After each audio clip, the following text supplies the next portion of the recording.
না দেখেন, এখানে আমার চাওয়া পাওয়ার কিছু না। অবশ্যই সবসময় বলি যে বাংলাদেশ ক্রিকেট সবার আগে।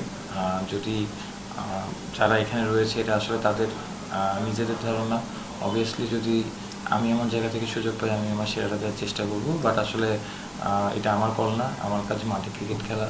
অবশ্যই সেটাই খেলতে চাই যেখানেই খেলি না কেন। হয়তো নিজের 100% দেওয়ার চেষ্টা করতে চাই এবং অবশ্যই টিমের জন্য কন্ট্রিবিউট করতে চাই। হয়তো কোনো সময় এটা সাকসেস হবে, কোনো সময় ফেল করব, এটা পার্ট অফ লাইফ। বাট আমার কাছে মনে হয় কি অনেস্ট থেকে নিজের জায়গা থেকে অবশ্যই টিমের জন্য যে টিমেই খেলি না কেন নিজের সেরাটা দেওয়ার চেষ্টা করি। আর অবশ্যই বাংলাদেশের হয়ে ক্রিকেট খেলাটা প্রাউডের ব্যাপার।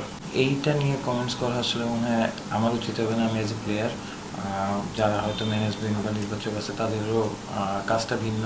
তারা হয়তো তাদের পার্টিকুলার জায়গা থেকে দেখবে, কারণ আমার সাথে তাদের মতের মিল হবে না, এটা খুবই স্বাভাবিক। আমার কাজ মাঠে খেলা, আমি অবশ্যই ওইটাই ফোকাস করতে চাই এবং আমার কাছে মনে হয় যে তারাও তাদের জবটা ঠিকমতো করার চেষ্টা করে সবসময়।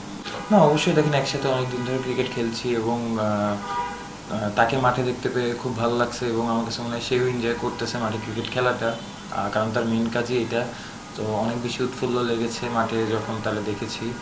আর অবশ্যই আমার কাছে মনে হয় সেও এই সময়টা এনজয় করতেছে। অ্যাজ এ ক্রিকেটার হিসেবে সাকিব আল হাসান কীভাবে এটা কথা বলা আসলে আমার দায়িত্ব না, কারণ এটা এই কথা বলার মতো অ্যাবিলিটি আমার আছে কিনা এটা আমি জানি না। বাট আমার কাছে মনে হয় সে আমার থেকে বা আমাদের থেকে অনেক ভালো জানে যে তার নিজের ভালোর জন্য কোনটা করতে হবে।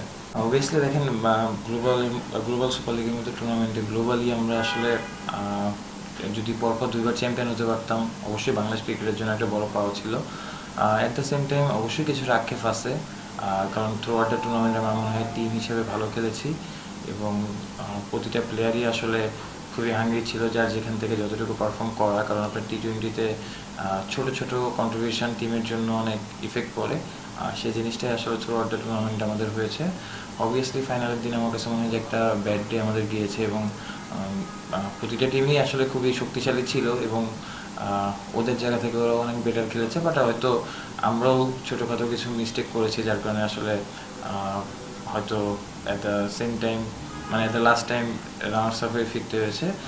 বাট অবভিয়াসলি আমার কাছে মনে হয় যে পরপর 2বার চ্যাম্পিয়ন খেলা এটা একটা আলহামদুলিল্লাহ ব্যাপার। বাট অবশ্যই কিছুটা আক্ষেপ তো থাকবে। না অবভিয়াসলি দেখেন, সবগুলো ম্যাচই কিন্তু খুব ক্লোজ ম্যাচ ছিল এবং যেটা বললাম যে টিম হিসেবে খেলাটা ইম্পর্টেন্ট ছিল এবং প্রতিটা প্লেয়ার বা টিম ম্যানেজমেন্ট, কোচিং স্টাফ সবাই আসলে খুবই বিলিভ করতেছিল যে আমরা আসলে একটা ভালো করতে পারবো এই জায়গায়। প্লেয়ারদের ভিতরে ওই জিনিসটা ছিল।